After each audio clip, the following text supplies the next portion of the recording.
观众朋友，大家好，欢迎收看天津卫视大型情感节目《爱情保卫战》。我们有请今天的嘉宾出场，有请，欢迎你们。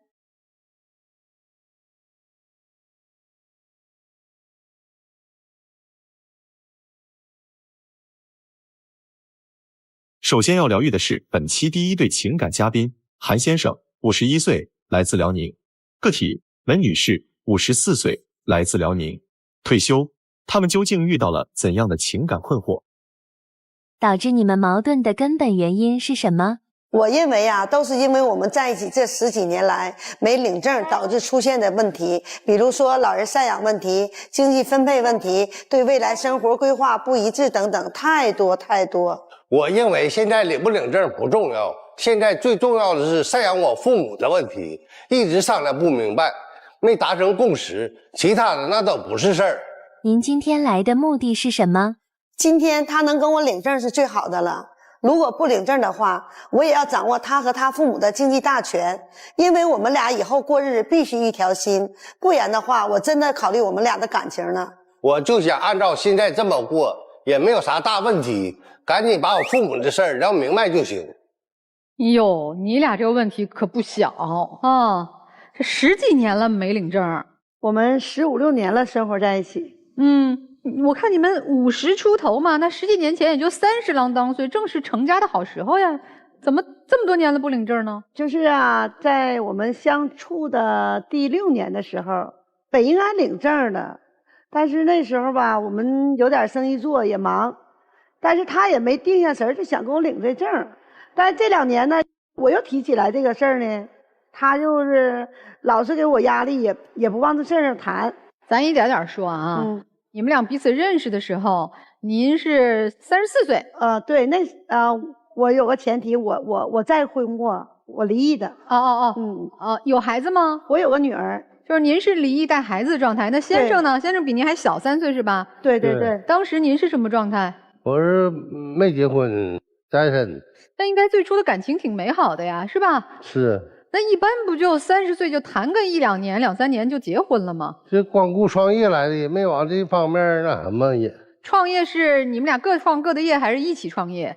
我们在一起创业，钱也在一起。对，钱也放在一起。投资是谁投的钱？前期是我男朋友投的，后来在我的帮助下吧，咱俩这生意才能做成。后来呢，我就提出来，我们把证先领了呗。那是在6年以前吧，就是17年是你第一次提出领证。对，然后呢，他就老是推脱。其实当时创业也没着急领，也没有啥大事儿，着啥急。咱既然都来了，咱就打开天窗说亮话啊！这不愿意领证是经济上的问题，还是说这个责任上的问题、孩子上的问题？啥问题？其实呢，那时候他有顾虑，因为我有个孩子，我的孩子那时候念书用钱地方也多，怕我花的钱多呗，可能占他便宜什么的，我想是这样。在不久吧，17年他就提出来了，要给他父母搬到一起住。我没同意，因为什么呢？那时候咱俩做生意，那时候挺忙的，完就有一天有个项目要投点钱，我就说你再拿出来一点钱呗，那时候咱周转不够嘛。完他说我没钱，我说不对呀，咱俩这3年这钱都在你手里，怎么能没有钱呢？后来呢，第3天他说咱俩去我妈那取钱吧，我跟我妈借的钱。我说这事儿我就心里画糊，我说怎么从你妈那取钱？他妈他爸的经济我也知道啊，就靠工资养老的。后来我说你在你妈那取怎么回事这个事儿？完他就说了啊，那个之前我给我妈70万啊，因为我想帮他俩买个房子，在我们附近买个房子，这个事儿就撂下了，我也没在意什么，因为那时候着急做生意投资用这钱嘛。完这个中途啊，我生意做完不忙的空余时间，我就被这个事儿我就当个事儿了，去查这个事儿，他这几张卡我就查一遍。我说不对呀，这个钱你转给你妈名下，你妈怎么又转给你姐了呢？你又来说这事儿，这不反正我就拿回来了吗？我就想当时不都把真实说出来呀？都给你解释了吗？都说解释你都撒谎啊！我姐用钱了吗？这事儿吗？然后呢，你别说去，然后呢，就过了几个月，我们周转肯定都用现金嘛，又用钱的时候又拿不出来钱了。我说这钱怎么不对劲呢？恰巧这时候有一天晚上，他手机刚刚响，银行提示嘛。哎，我说不对，你这钱怎么就借20万？是谁给你转？我一看是他姐，他就说啊，我姐买台车跟我们借的。我说这你拿我当什么了？我拿我当媳妇儿了吗？哎，是这样的啊，你们俩做生意，钱都在男方这儿，对，他有自由支配的这个空间。对，他有自由支配权利。后来不管是妈妈还是姐姐转回来70万，还有20万。对，在妈妈咱俩挣的钱，那也主要都是我投资，都是我平台人帮你赚的呀。是你平台的平台有啥用啊？你一说。门女士，那你们的财务透明吗？从那个事情之后，这听起来之前是财务不透明的，你是不知道进进出出去哪儿的，到现在都不透明，所以我就是想呢，是不是就差这个证啊？没领证，怎么他就在经济上就不跟我透明？我也不是一家人，那在你眼里我就是外人吗？哎，这70万的大额的这个账的出入是在哪年？19年。啊，那你咋今天再提起来说必须咱俩结婚领这证了呢？今天还有别的问题出现了呀！啊，还有啥？你继续说。他这2年强迫我要把他父母接过来，接我们这房子住。因为他父母年龄大了嘛。他说：“我可没强迫你，是强迫这词儿用的。”这个房子谁买的？这个房子啊，是我前夫留给我的。哦。但是我认识他那时候，这个房子有30多万贷款，我们共同赚钱以后，把这个贷款帮我还上了。那先说下你不同意的原因。第一点，他没真心对我。第二点呢，他父母现在年龄和身体上都不需要我们24小时那么去照顾。是不是还有一个想法是说，既然这么多年你给你妈转了不少钱，你们有钱养老就行了，有这想法吗？也能有一点吧。所以你看得到的是50万加20万，一共70万是吧？对。实际上你觉得呢？这些年共同赚的钱啊，他给了他的妈妈那边给了多少？肯定高于这些钱。高于啥？就这2笔不是都知道吗？还你说我看见是2笔，没看见呢，小来小去的了。还小来啥小去？哎，3万5万的那都不算数，经常的。这么大笔钱给他们是有什么用途吗？我合计让他们现在住那楼层高。我讲你一句话，老师，我讲一句话，有用途的呀。他给他妈妈，他妈妈再给他姐。那是我不跟你说了吗？临时我姐有病了，急用钱，江湖救急吗？还有一个问题，老人家他们在高层住那房子是谁的？你不是想给换矮层吗？是咱家的呗，是您名下的。然后您把他们换到矮层。对。那现在呢，2个老人家如果接过来住在他前夫留下来的房子里，您名下原来那个高层的房子怎么处理？那怎么处理都行，卖了呗，或者是租出去都行啊。这个钱的收益是谁的？我的呗，我卖的不是我的吗？对呀，他算得很清楚哎，因为不是夫妻吗？看看跟我可分析眼了。那不是夫妻，他用钱我也给他拿呀。稍等，我再追问一个问题啊，就你们一直在强调一起合伙做生意。对。那这个创业这公司股权怎么分配的？你们有没有口头上的协议？那这个生意我们是一人50%吗？没有。那你们有没有达成过一致？没有。所以啊，这就会有问题啊。所以这就是女方觉得不行，我这以前大大咧咧啊，还年轻，现在上50了，快奔60了，我得算清楚是吧？对。哎，那咱们先这么说啊，那现在其实男方的诉求是要把我妈妈接过来一起生活，是吧？女方的诉求是说，咱俩先得领证啊，咱把领证与不领证先放在一边。如果说啊，未来的婆婆也好，准婆婆也好，接进来一起住，你有没有什么要求？比如说你们怎么着，我就同意婆婆搬进来。现在不是那么简单的事儿。最近呢，怎么产生这么大矛盾到这儿来呢？我最近呢又看好一个项目，她说死都不同意。你的意思是说，她要同意你投资这个事儿，婆婆就能接进来？有一点吧。这个你要新投资的项目要多少钱呀？大概也就30-50万吧。然后你不同意哈，先生？是。为啥不同意？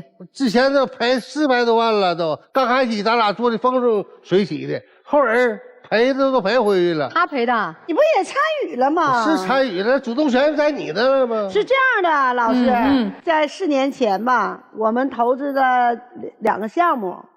一个是说挺大的，反正也是我朋友带我的，一个大健康，一个是什么元宇宙那个什么项目，我挺笑话的，一讲出来太愚蠢了。投资高利息，给高利息，加一起2年拿了400万滚进去了，然后都赔了，都赔了。不是这事儿呢，先生也同意的呀。他也是默许的，同意我的。刚开始我说你这愿意玩啊，你就拿个30万、20万的，咱这小来小去跟着玩。所以咱就说你俩人当时都愿意做这事儿，然后赔了，所以现在女士又想抻头投资什么生意，先生就有点不想投了哈，怕再赔，是这意思吧？对。是。我这次项目，因为我朋友啊，在年前干了半年了，已经都赚到钱，我也看到了。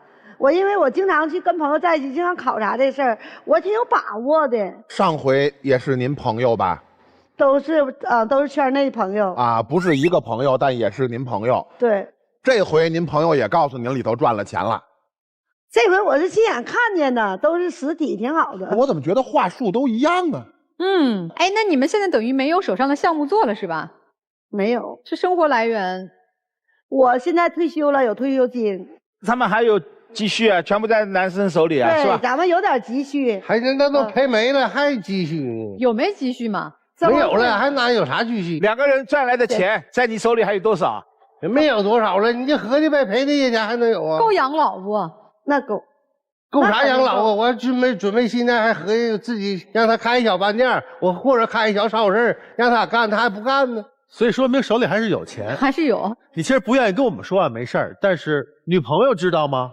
你知道她现在你们一共账户里有多少钱吗？我掌握不了这个钱，因为你看他不给我投资，说没有钱，没有钱又喜欢那个好车，以他名义又买一台车，花了将近60万。买车现在是贷款买的，我现在我还月还得还贷款呢。那你也是有这个贷款还清的能力吗？那以前那功夫月还能回来钱，现在都他投资项目1毛钱回不来了。那咋买那么贵个车呀？不还有孩子们也下来票了，孩子要不老跟我抢车开。谁的孩子？你又没孩子？他俩的孩子呗。你车的名字写的是谁呀？啊，写的他名字。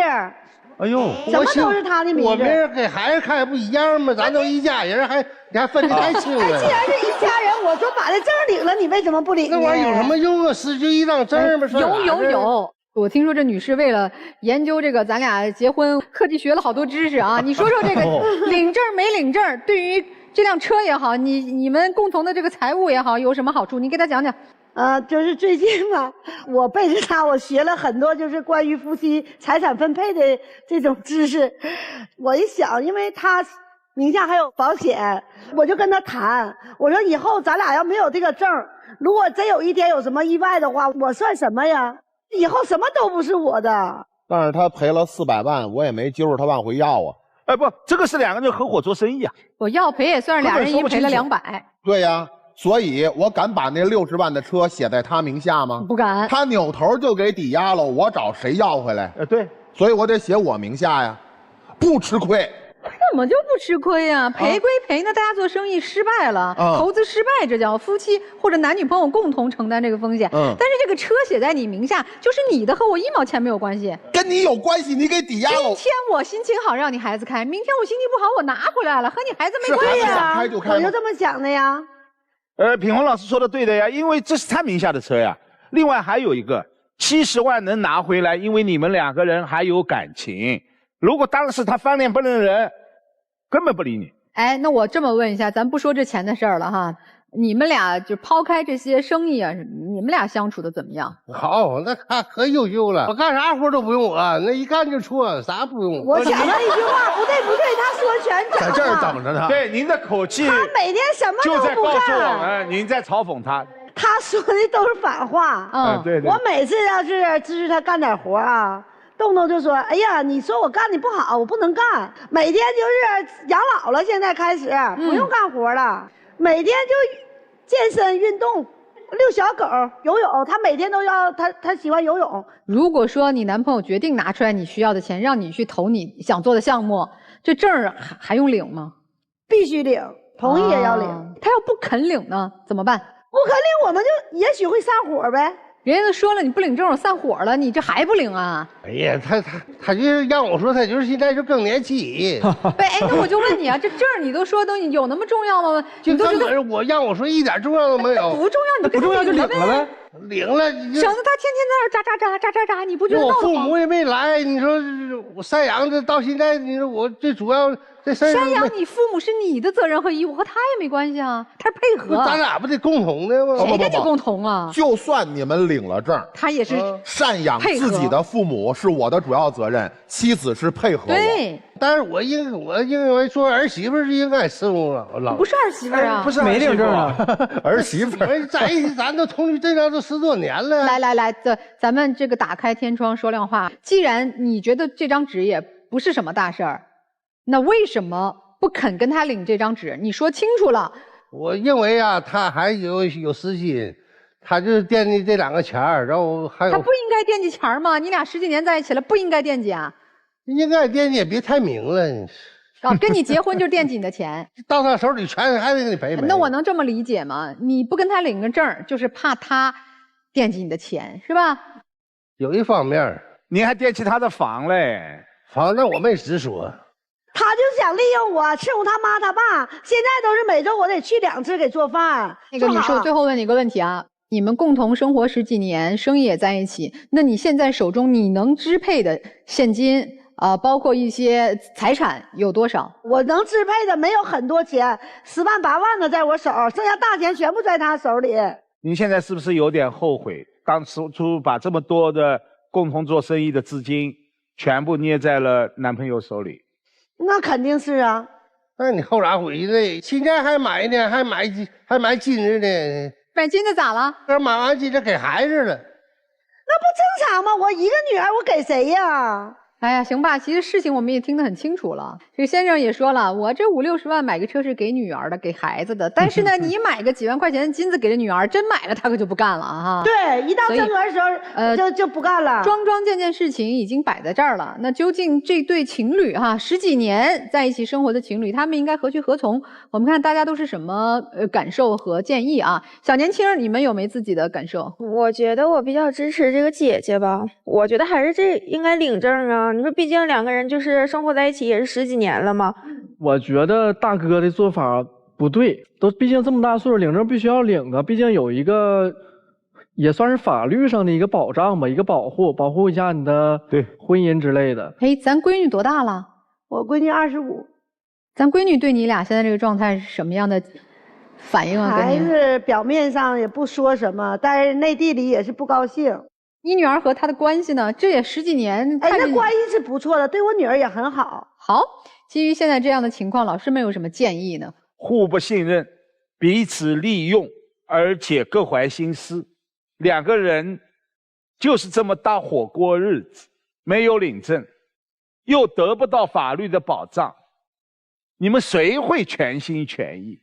恕我直言，2个人都是各有打算，各有防备。男友很清楚，他的底线，那就是不走进婚姻。2个人情投意合的时候，一起努力的赚钱，放在谁手里都是我们的。结果现在发现，到了男朋友的手里出不来了。如果说现在分手，你也清楚，意味着捏在他手里的钱1分都拿不回来，所以你更加的急迫的想要这张证啊。对，如果你们2个人真心实意想走后半辈子，那就真心真意的成为真实的夫妻。只有领了证，才有了法律的保护，也能够全心全意的投到这一个重组的家庭当中去。但是现在如果这一点做不到，您真的要思考离开了。如果这位男朋友他依然决然的不愿意走进婚姻，今天的态度也是他明天的态度。所以2个人掂量一下，2个人有没有感情。如果有感情，赶紧领证结婚；如果没有感情，现在讲点道义，在您手里的钱怎么分配，2个人协商一下，分了钱我们散伙。其实问题到现在啊，已经算是这位姐姐的一个心病了，就是这一个证的问题。对，本质其实反映出的更多呢，也是一直以来的一个相处和发生的一些事情。让你很缺乏安全感。然后以你目前你看到的，你觉得好像只有了这张证，它能够最大程度的把这个安全感给我拉起来，或者让我更加有信心跟这位先生在一起走下去。对。但其实对于这位先生而言呢，他一定是会有很多的顾虑，一直没有同意。但我相信你们两个的感情，不领证还在一起10多年，对你的孩子也很好，然后两个人共同亏了钱，其实也没有特别的说你什么，感情的基础大家都是看得到的。那么其实不领证无非就是可能这位先生对你们领证之后的未来可能有一些担忧，因为换一句话来说，其实不是证本身的问题，是你们两个现在对于未来人生规划出了问题。这位先生的规划可能是我们保守一些，对吧？咱也有一定的积蓄，我们保守一些，小打小闹一些，或者我们做一些能够维持我们日常生活的，这就很好。但是以你的状态呢，可能比如说之前亏了一些，不行，心里多少还是想翻身的，但是还真要考察一下，或者说要参考一下我们现在的一个实际的能力，可能不一定适合很大的投资。关于这一点上，希望你们两个人先达成一个一致，然后再进一步聊这个证的问题。领证我觉得其实是一个很幸福的事情，而且也是相当于说我对这份感情的一个认可，我对这个人的一种认可和信任。其实这位姐姐需要的也是您对她的一些认可和信任。然后还有一点，赡养父母真的不是做个饭的问题，现在可能是，但是一旦住在一起之后，它绝对就不是洗个衣做个饭那么简单。所以希望你们都好好想清楚。这位大哥也希望你想一想，怎么能够在领证之前把一些小的问题达成一致，一步一步的，两个人再重新规划一下方向。想找西大解决情感问题，观众朋友啊，我们在微信公众号当中搜索西大，然后关注，那么回复爱情保卫战5个字，您就会得到粉丝专享礼，为您的爱情保驾护航。这个大姐啊，千万别领证啊，你千万现在别跟他领证啊，你知道为啥不？你现在跟他领了证，他所有的财产都是婚前财产，1毛钱和你关系都没有。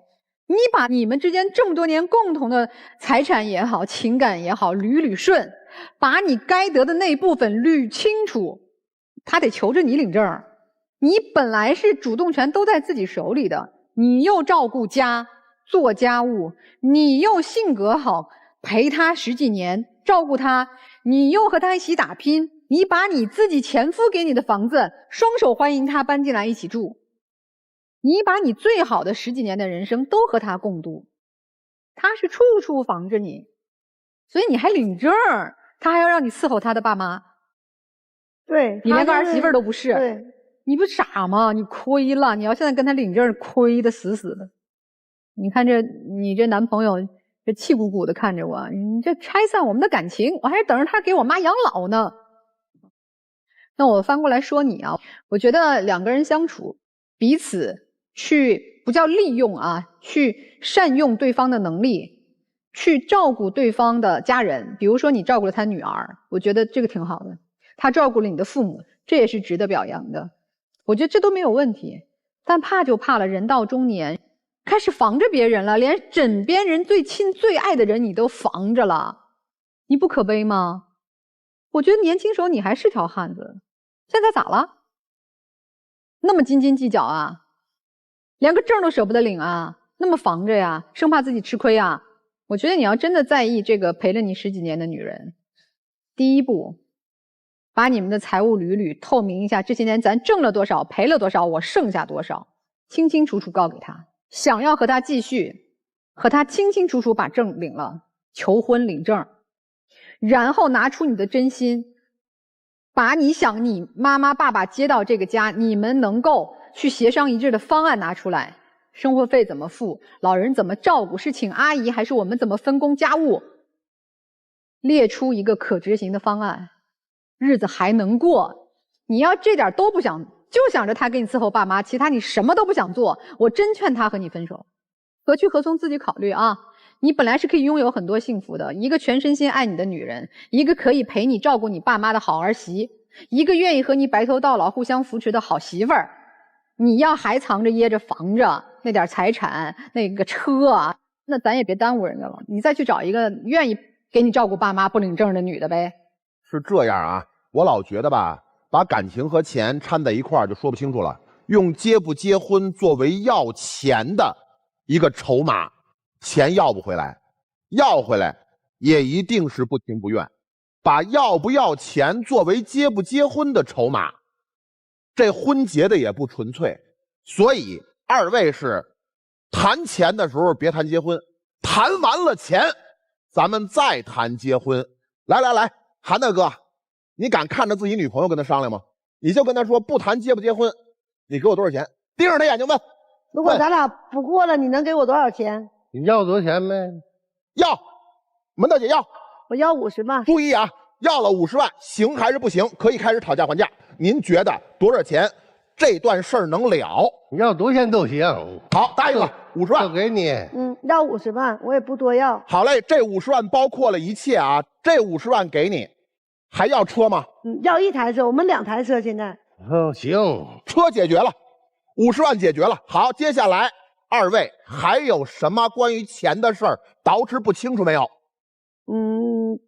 暂时没有。好，接下来回去啊，50万给他，刚才答应的，说话算不算？算。接下来在这种条件下，二位聊聊，16年感情，咱能结婚了吗？没有任何钱的勾搭连环，纠缠不清，钱聊清楚了。现在，门大姐，没有这些纠缠的情况下，你愿意嫁给他，并且帮他照顾他年迈的父母吗？愿意。韩大哥，在没有这些钱的勾搭连环、纠缠不清之下，现在她愿意嫁给你了，你觉得这个女人你还要不要娶呢？要。解决了，恭喜二位百年好合。谢谢老师。齐了，这结束了是吧？把我给省略了呗。都解决了。我认为这个证儿肯定不能领啊。大姐，我告诉你啊，这证儿不值钱了，让雷老师硬把你们给攒一块儿的这个证儿，有什么意义啊？咱要说钱，这证儿值钱在6年前值钱，为什么？从真的钱上角度来看，6年前还有400多万呢，值钱。从情上来看，您毫无保留的把所有都给他，钱给他管，决策给他管，自己不当儿媳妇但行着儿媳妇的义务。那会儿他跟您求婚值钱，现在还有什么？现在身边这个所谓的合作伙伴，他有什么？整天遛狗，自己开心，想着怎么把自己父母的责任应该自己尽的孝吧，让女朋友尽孝。要这个证儿，你得到了什么？之前的钱没有得到，一个证儿带来了2位老人，而且是一个不孝之子推给你的。我们用了15年的时间，看到了这么一个男人，你还要跟他在一起？这个证儿有或者没有，你们的感情有什么变化吗？啊，今天把证儿领了，你们感情就蹭一下就升温了。你不觉得反而是大姐，你因为拿到这个证儿，你莫名其妙的感恩戴德，你莫名其妙的要更加投入，你莫名其妙的我更加不管这些钱。拜托，这是一个证儿啊，背后透露出什么？算计啊，推卸责任呐。所以这证儿就是一个照妖镜啊。所以我的建议是，除非有一天这个男人向你求婚，我们才勉勉强强考验考验他。现在做的工作就2个字儿：清算。清算钱，不带任何感情的清算钱，因为毕竟是合伙一起做了事儿。第二，我们心平气和的谈谈情。就是这15年，这一个证儿一张纸有这么重要吗？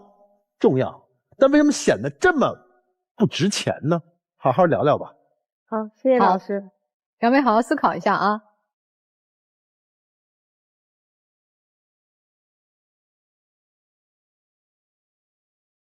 本期第2对情感嘉宾，小刘，23岁，来自吉林，学生；小徐，22岁，来自吉林，实习销售。那么他们又遇到了怎样的情感困惑？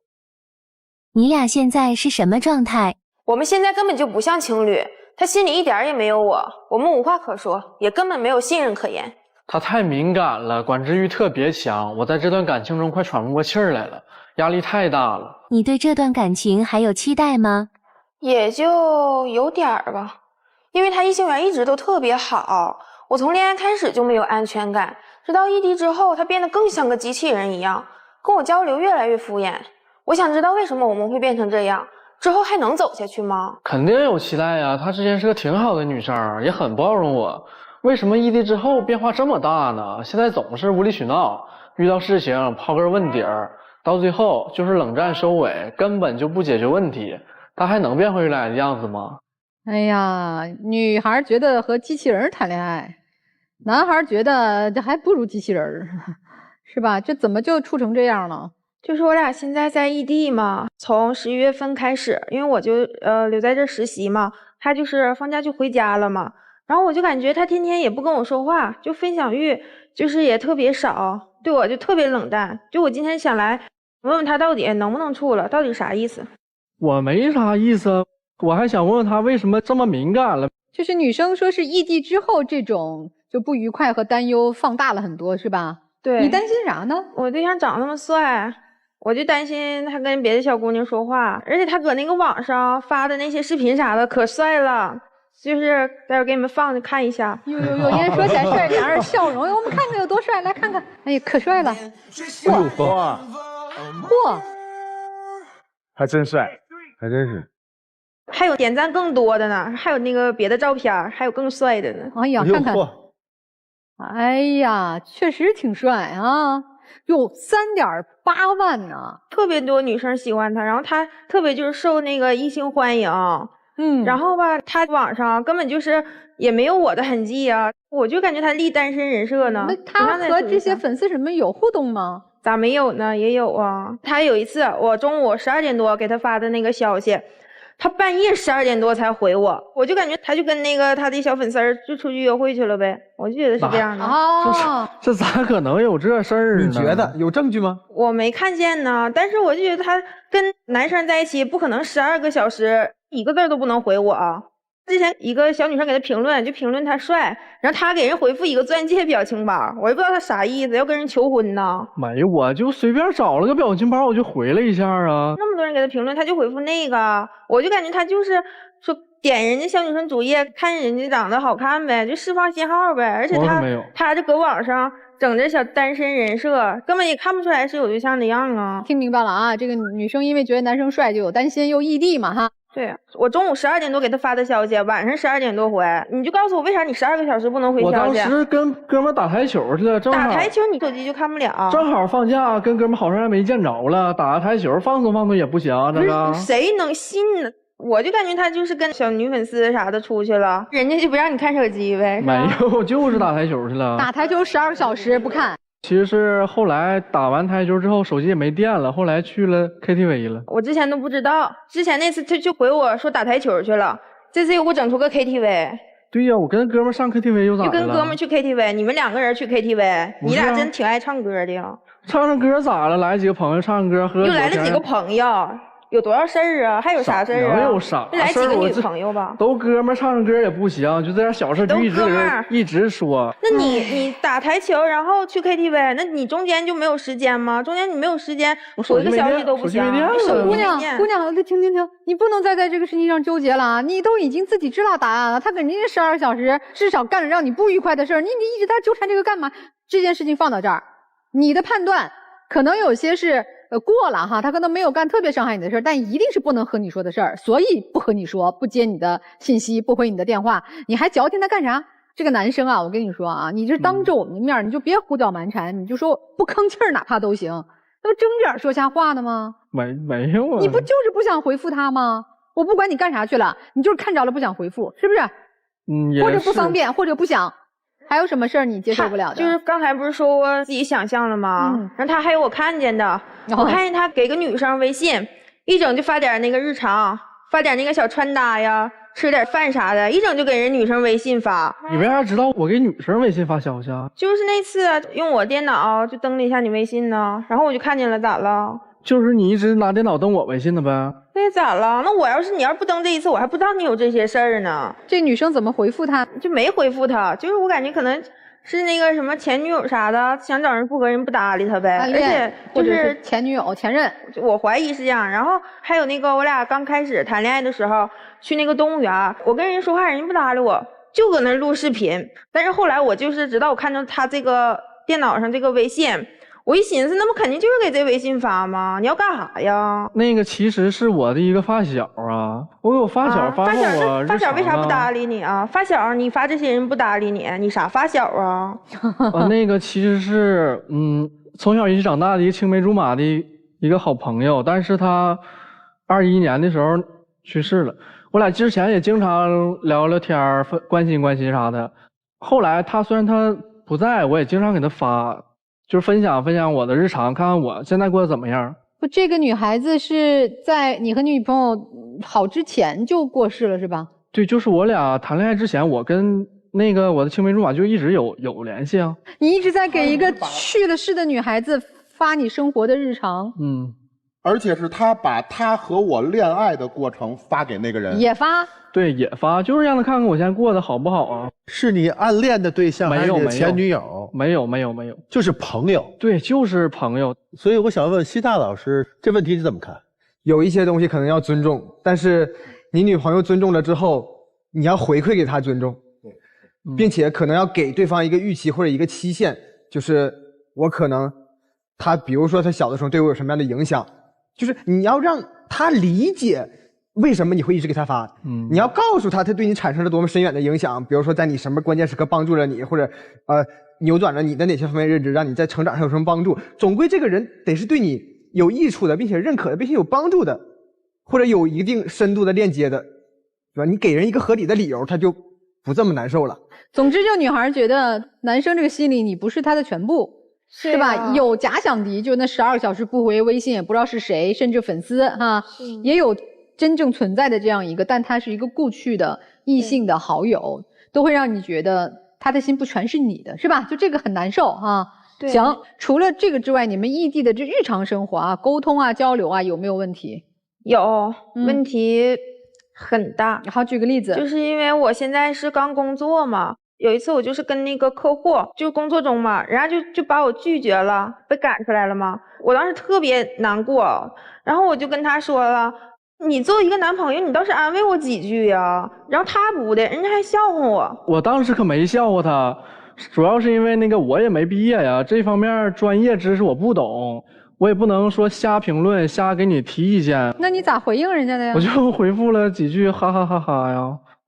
就是简单的回复了一下。人家没有这样的呀。人家迷茫的时候，你去回复一个哈哈哈哈，就你有截图，回几个拥抱都可以啊。就是我有平时我给他分享的那些截图什么的，都怎么回应的？看看。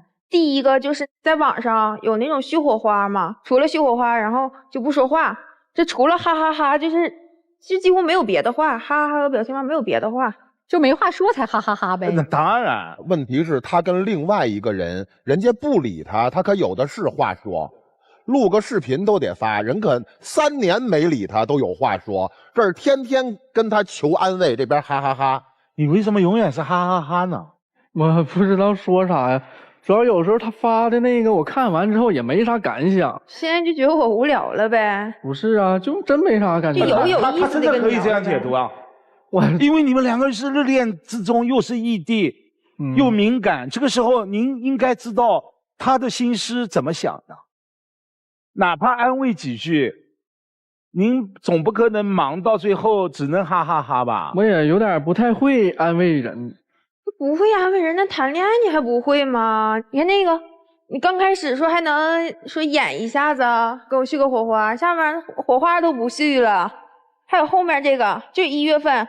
我俩聊天聊了几天，而且这还都是我主动找他说话的，一直都是我上赶着呀。哎，那你俩多长时间就是真实的面对面见一面啊？我俩异地了4个月，这4个月没见面。对，就最近就是来这儿才那啥的。哎，姑娘，这男孩又对你挺冷漠的，也没啥好的回应，心里还藏着一个过世的女孩子，你就没想过算了吧？也想过吧，但是他跟我分手过，就因为那个事儿跟我分手过。那我为啥跟你分手啊？就是跨年的那阵儿嘛。你说人家谁0点不是给那个女朋友说打个电话说个新年快乐啥的，人家不的，哎，我在那眼巴巴等1个小时，一句话都没跟我说。然后呢，人家给那个微信打2个那个语音电话，我都不明白，人家你都接不了，你跟人打个啥呀？你想说啥呀？就还是那个过世的女孩子，对，就是打了个电话，然后说句新年快乐呀。你眼前的这人不关怀，你关怀一个没法回应你的逝去的人。你即便是复制粘贴，那也给他打个电话，也说声新年快乐呀。我觉得你不应该跟那个女孩再打语音电话，你应该找西大做咨询，解决下你这个不切实际的恋爱的状态。真的很奇怪啊，要走出来。行吧啊，这个女孩提过分手是吧？这事儿就跟我分了挺长时间。那咋又好了呢？后来我感觉我确实是有点太过分了，我就又回去哄她了。你哪儿过分啊？就是跨年那天，我妹子发消息，她就跟我分手了，我觉得可能有点过分了。后来仔细考虑了一下，确实是我有点问题太大了。哎，男生，你对你的女朋友啊有没有什么不满的地方？有啊，我就是感觉她平时管我管太多，太敏感。你咋不说说我为啥管你呢？我咋管你呢？她成能管我了，可能管我了。管你啥？有一次我跟我那个室友想就去学校附近的一个小酒馆，就是放松放松，给她发消息她不让，我跟她磨叽了成半天，说成半天才让我去啊。到那儿了之后，隔个5分钟10分钟的让我拍个照片，发个视频，看我干啥呢？然后一直让我发，还一直问我有没有女生啊，有没有女生啊。后来我都没有心情玩了。好，这是第一个不满，管的太多，是吧？管的特别多，查岗查的太多。还有没有不满的？还有就是他感觉他挺敏感的，我干点啥他都得问我，我要是不发消息，他也一直给我打电话。这就还是管得多吗？你们有没有考虑过，就毕业以后，这个以后的路怎么走？毕业以后，这能不能有以后我都不知道呢。对呀，就这样，谁还跟他有以后啊？还谈以后呢？对，那其实也就到了分手边缘了呗，达成共识了，差不多。反正就今天就来这儿，要是还这样的话，那就别处了呗。哎呀，这个恋爱也谈的有一点哈不同寻常，既有假想敌，又有永远战不胜的对手，又有异地之间的一些怀疑和不信任，所以该何去何从啊？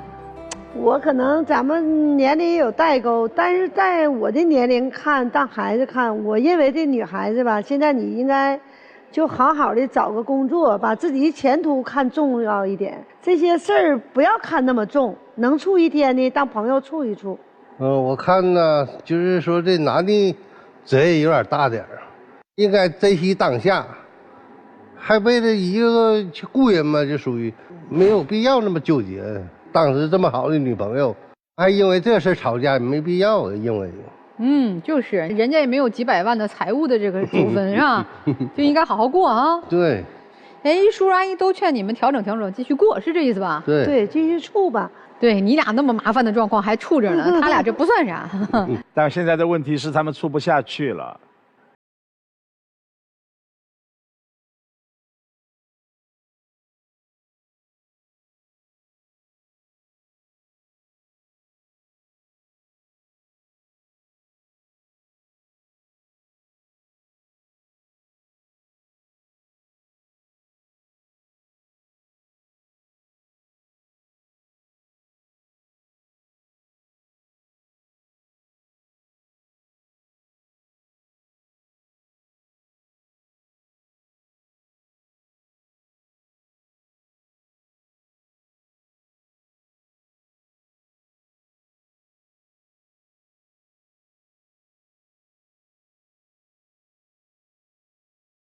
您现在又这么拖着他，您现在又没有明白无误的告诉他，两个人处不下去了。他现在虽然看到了这个男生，他从敷衍到冷漠，会不会是不爱我？但是他心中依然有侥幸心理啊，所以他才会有这样一些您所看到的，管你也好，质问你也好。等等的迹象，所以我想今天你们两个人很简单，能不能就在爱情保卫战这个平台说明白？有感情还是有感情，但是就是我还是想让他改变一下，就是别那么敏感。是改变还是处不下去？能处下去。能处下去是您说的。我要先批评一下小伙子，刚刚品控老师在你描述的时候，有说到一句话，说你睁眼说瞎话，你当时说没有，音量降低了，同时还低头向下看，这一点已经明确就证明了你心虚。但是即便是这样，其实你的女朋友还是一次次也在给你机会，也在问，她也在表达。虽然说她有很多的我觉得你可能是在什么什么啊，我觉得你是什么什么，但是她其实更多的需要的是什么？需要的不是你说没有你就瞎想，不是，她需要的是你的一个解释。但是你也不能总被困在我觉得的情绪当中，你下次说完我觉得之后，你把问题抛给她，我需要你给我一个合理的解释，直接提出你的需求。其实线上的相处和线下的相处其实有很多的不同，尤其是你们两个人的异地的时候呢，其实相互之间的分享和沟通它是分了几个层次的。比如说可能比较低的层次是发消息要回复啊，再高一点的呢可能是会主动报备，然后再高一级的可能是主动分享。然后在这一点上你们双方是非常不对等的，就女方她对你是属于主动分享的一个状态，然后你对她呢就是发消息认真回复，这一点可能都没有很做到认真回复。你那会儿提到了一个词，就是回去哄，当时你也知道了，意识到了自己可能犯了一个错，或者意识到可能觉得有点过分了，回去哄，你是会哄的呀，那之前怎么不哄一下呢？就是哄一哄，其实真的关系状态就可以很好。这也是你们这个年纪应该经历的，或者应该磨合从中学习到的东西。我能看得出来你们两个还都是想和彼此再好好相处一下的。那么你们接下来回去试着相处，如果还是不会相处呢，可以去公众号搜西大去领一下课。我有一个课是增进关系的49个细节，你们可以照着都对照做一遍。如果关系还是一点升温都没有，那再考虑分。所以现在给你们的建议是，就是要好好在一起，好好相处，然后好好磨合，抓住每一个问题点，不要让每一个问题点忽略敷衍就过去了，那是一个成长的契机，不要错过了啊！想要找西大来解决感情问题的观众朋友啊，那去微信公众号呢搜索西大，关注，然后呢回复爱情保卫战5个字，您就可以获得粉丝的专享礼，为您的爱情保驾护航。你们现在这个状态真的是一个特别不好的恋爱状态，我觉得女生你就是个备胎，真的，你。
比如说我们跟这个人谈的是结婚，我们跟这个人谈的还是分清楚财产，俩混一块儿一定谈不明白，哪个都谈不明白，都分开之后反而能谈明白，有道理，对吧？有道理。你要跟一个人谈恋爱，恋爱肯定要有情绪互动，我今天不开心，你觉得心疼了，你给我安慰，这是情绪。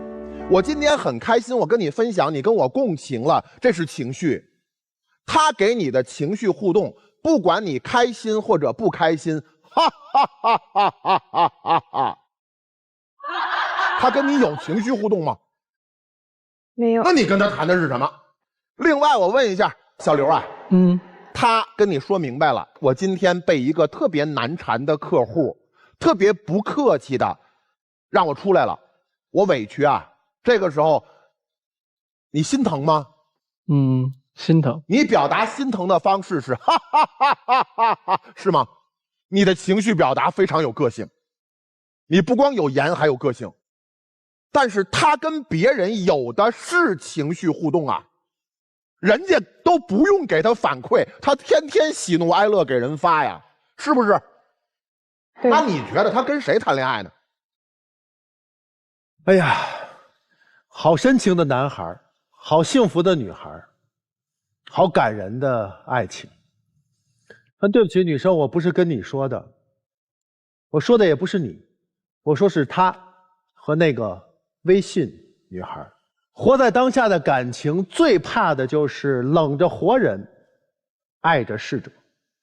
在男孩心里有一个情感黑洞，他和这个男生应该没有恋情，如果有了恋情，成为了情侣，女生你不会出现。我觉得男生大概率是暗恋，还没有表达就出现了意外，所以形成了一种遗憾，一种补偿。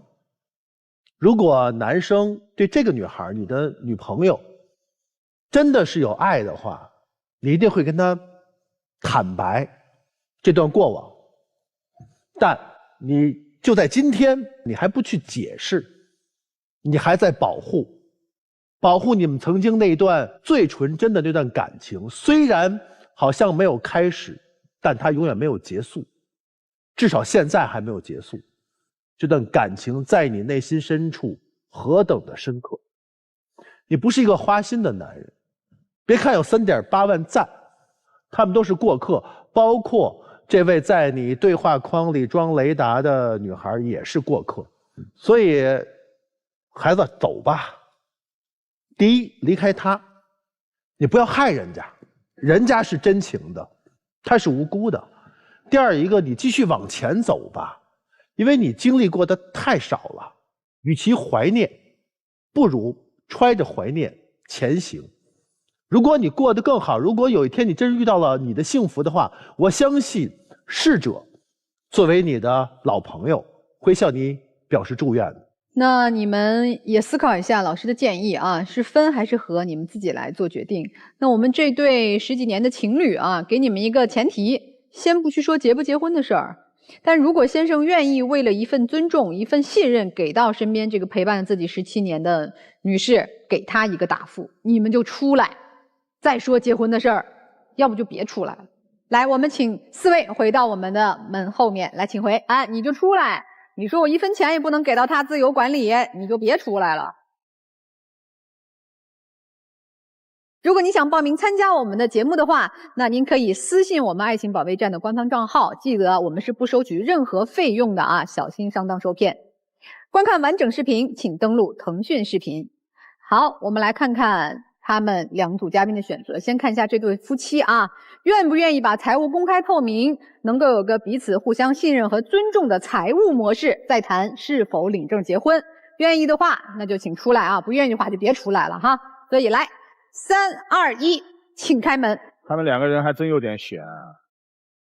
完了，这男的死活就不愿意财务透明啊。因为不是透明的问题，透明早就透明了，是不愿意把共同赚的1半钱还给这个女生。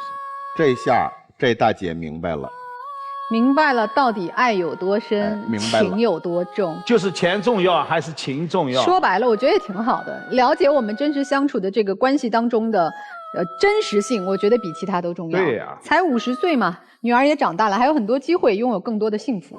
大姐有了离开的勇气。但是她心有不甘啊，2个人共同赚的钱全部捏在了这个男士手里，不肯拿出来了呀。行吧，这未来路还得自己去走了哈。那我们看看这对小情侣啊，这我觉得他们也不出来了。他们不应该出来了，不应该出来了哈。来看看他们的选择。帅是特权。哎，所以还不好说。来，3、2、1，请开门。不会了吧？没了。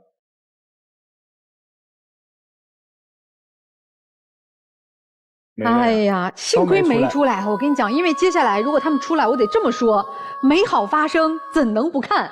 这我不想看，所以不出来，说明他们就没有发生美好啊，所以就不能进入我们中国广电的真情时刻了。但这2对没出来，我真是很开心。我觉得他们都做了对的选择。如果一个热恋当中的恋人回复只是哈哈哈哈，您说这样的恋爱怎么谈呢？是，如果一对10几年的男女朋友说提到钱，我们公开一下，大家稍微能有个这个信任度，他说不行，这又是什么样的爱情？怎么处呢？因为这个钱还不是他自己的，是2个人共同赚的钱，都不能拿出来了。所以希望大家都能选择真的是真心相爱的那个对的人。也感谢5位老师的分享，感谢电视机前观众朋友的收看，我们下次节目再见。